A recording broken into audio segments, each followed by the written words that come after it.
दुखों में अपने बेटे का, परिवार का खोने का दुख सबसे बड़ा दुख होता है। दुखों में भी सबसे बड़ा दुख इस बात का होता है कि आप अपने परिवार के बेटे को, परिवार के सदस्य को खो दें।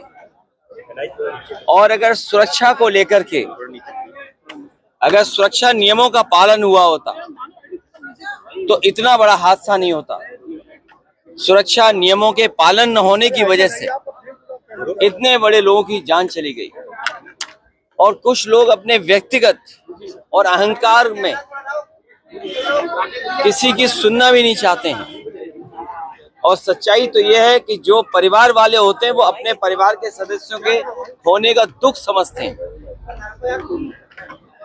ये दुखद घटना हुई है और परिवार के लोगों की मदद हो इनकी।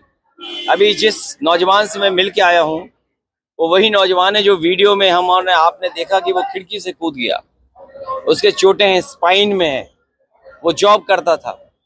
उसके परिवार के लोगों ने कहा कि अभी तो बहुत दिन इलाज चलेगा, उसकी माँ नहीं है और परिवार का कौन देखभाल करेगा। उस परिवार में अकेला कमाने वाला था।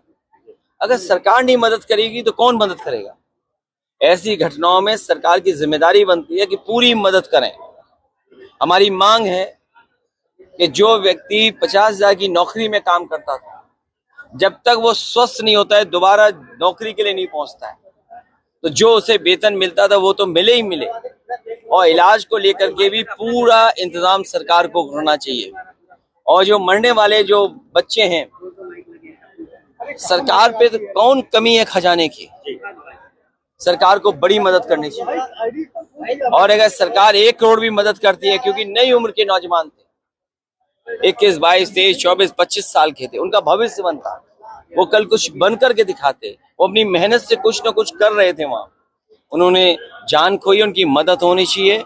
कम से कम सरकार को 1 करोड़ रुपए की उन परिवारों की मदद होनी चाहिए जिन्होंने की जान गई है।